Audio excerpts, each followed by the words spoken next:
Let's go live to my Sky News colleague, former Labor Minister Graham Richardson. Richo, g'day.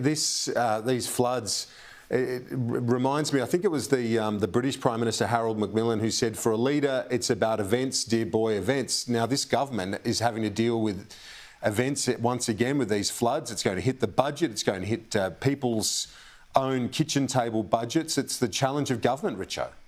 It is. This is going to have a huge effect, not just a bad effect, but a hugely bad effect. And I think we're going to be feeling it for quite some time. Chalmers is right to signal that we are going to go through some tougher times because of this. These floods have been so consistent. You know, the rain just keeps coming. And I heard a weather report today which suggests it may not be over.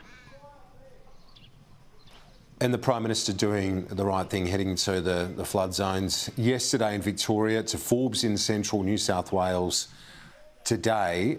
But it's important, isn't it, to be seen to be not just doing things, but to be there and caring about the plight of people. Yeah, you have to be, as a leader, someone who doesn't just make decisions. You've got to be someone who goes out there and demonstrates to people that you believe in what you're doing and that you believe in them. And I think that's the important thing about Anthony Albanese. He does believe in Australians. He does believe in the good they can do, and he does believe that he can help them do some of that good. So as you know, I'm an unabashed fan of Anthony's, but I think he's really shown everybody in the last few days why he is where he is. One of the things as well, if we move on from the floods to the broader political equation right now, as we look ahead to budget, first budget of the Albanese government a week from tomorrow, Richo, but I have been thinking about this a bit in recent times, in the first sort of year of the Albanese government, that unity behind him we probably haven't seen for many years, really, probably since the Howard government, where all were behind the leader. The sort of latter part of the Howard government, you had Costello and issues there, but this is a very unified government, scarred by their divisions last time in office for Labor. Oh yeah, I don't know anyone who's opposed to Anthony's leadership, and I think I know a lot of people in the Labor Party. If there was anything around, any animosity, any doubts, I think I'd know about them, and there are none. There's no question that Anthony Albanese has a completely unified party behind him.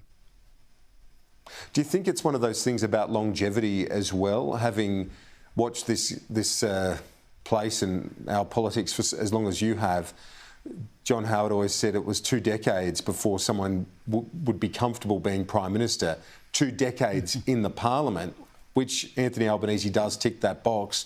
Does that longevity give him that ability to be nimble where he needs to be and make the calls that he has to? Like, for example, I think the stage 3 tax cuts, that never went to Cabinet, Richo. I'm not sure how seriously that really was looked at. They certainly flew the kite, but it never went to Cabinet, and a broken promise of that magnitude would have to be considered by the Cabinet. You would have thought, yeah. Look, Anthony's a remarkable guy. If you look at his background, where he's come from to where he is today, he's someone who has seen it all. And I think that's the important thing.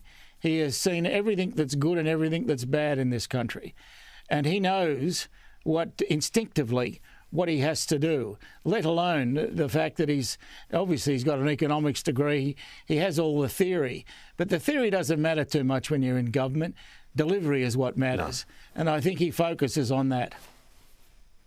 Delivery, a big question for Jim Chalmers a week tomorrow. I know you're a big fan of the Treasurers. What's been your read on the way he's set the narrative around this first budget, really talking up the concerns internationally and the challenges facing him as he puts together the budget? Yeah, he's preparing us for a few knocks, and I think that's probably what he should do. If you are a Treasurer preparing a budget which is going to hurt in a few places, I think signalling that is not a bad thing. People like honesty. It's that simple. And I think Chalmers has shown that he's not one for the flim-flam and the trickery. He's one who just goes out and tells it as it is. And that's why I'm a fan. Richo, appreciate it. We'll see you next week. Good on you, Kieran.